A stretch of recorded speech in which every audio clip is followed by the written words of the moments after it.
किसी ने एक ज्योतिषी से प्रश्न किया कि एक ही घड़ी मुहूर्त में जन्म लेने पर भी सबके कर्म और भाग्य अलग अलग क्यों होते हैं। तो उन्होंने उसके जवाब में एक बहुत ही प्यारी सी कहानी सुना दी, जो मैं आप लोगों को सुनाने जा रही हूँ। एक बार एक राजा ने विद्वान ज्योतिषियों की सभा बुलाकर प्रश्न किया। मेरी जन्म पत्रिका के अनुसार मेरा राजा बनने का योग था। मैं राजा बना, किंतु उसी घड़ी मुहूर्त में अनेक जातकों ने जन्म लिया होगा जो राजा नहीं बन सके। क्यों? इसका क्या कारण है? राजा के इस प्रश्न से सब चौंक गए। अचानक एक वृद्ध खड़े हुए और बोले, महाराज, आपके यहाँ से कुछ दूर घने जंगल में एक महात्मा मिलेंगे, उनसे आपको उत्तर मिल सकता है। राजा ने घोर जंगल में जाकर देखा कि एक महात्मा आग के ढेर के पास बैठकर अंगार खाने में व्यस्त है। राजा ने महात्मा से जैसे ही प्रश्न पूछा, महात्मा जी ने क्रोधित होकर के कहा, तेरे प्रश्न का उत्तर आगे पहाड़ियों के बीच एक और महात्मा है, वे दे सकते हैं। राजा की जिज्ञासा और बढ़ गई। पहाड़ी मार्ग पार कर बड़ी कठिनाइयों से राजा दूसरे महात्मा के पास पहुंचे। राजा हुक्का बक्का रह गए। दृश्य ही कुछ ऐसा था। वे महात्मा अपने ही मांस चिमटे से नोच नोच कर खा रहे थे।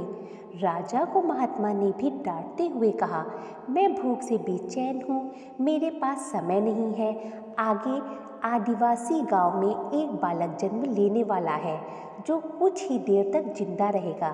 वह बालक तेरे प्रश्न का उत्तर बता सकता है। राजा बड़ा बेचैन हुआ। बड़ी अजब पहेली बन गई मेरा प्रश्न। उत्सुकता प्रबल थी। राजा पुनः कठिन मार्ग पार कर उस गांव में पहुंचा।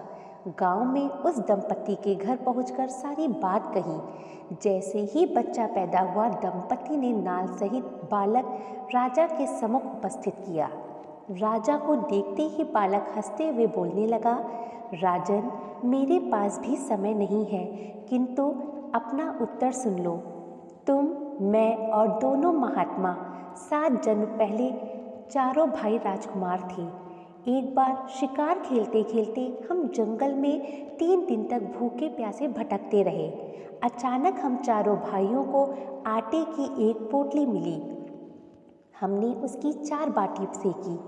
अपनी अपनी बाटी लेकर खाने बैठे ही थे कि भूख प्यासे तड़पते हुए एक महात्मा वहां आ गए। अंगार खाने वाले भाई से कहा, बेटा, मैं 10 दिन से भूखा हूँ, अपनी बाटी में से कुछ मुझे दे दो। मुझ पर दया करो, जिससे मेरा जीवन भी बच जाए। इतना सुनते ही भैया गुस्से से भड़क उठे और बोले, तुम्हें दे दूंगा तो मैं क्या खाऊंगा, आग? चलो भाग जाओ यहाँ से। वे महात्मा फिर मांस खाने वाले भाई के निकट आए। उनसे भी उन्होंने अपनी बात कही, किंतु उन भाइयों ने भी महात्मा से गुस्से में आकर कहा कि बड़ी मुश्किल से तो ये बाटी प्राप्त हुई है, उसको भी तुमको दे दूंगा तो मैं क्या मांस नोच कर खाऊंगा? भूख से लाचार वे महात्मा मेरे पास भी आए, मुझसे भी बाटी मांगी, किंतु मैंने भी भूख में धैर्य खो दिया और उनसे कहा, चलो यहाँ से चले जाओ, मैं भूखा हूँ, मैं तुम्हें कुछ नहीं दे पाऊँगा। अंतिम आशा लिए वो महात्मा, हे राजन, आपके पास भी आए, दया की याचना की। दया करते हुए खुशी से आपने अपनी बाटी में से आधी बाटी आदर सहित उन महात्मा को दे दी। बाटी पाकर महात्मा बहुत खुश हुए और बोले, तुम्हारा भविष्य तुम्हारे कर्मों और व्यवहार से फलेगा। बालक ने इस प्रकार उस घटना के आधार पर हम अपना अपना भोग भोग रहे हैं और वे बालक मर गया।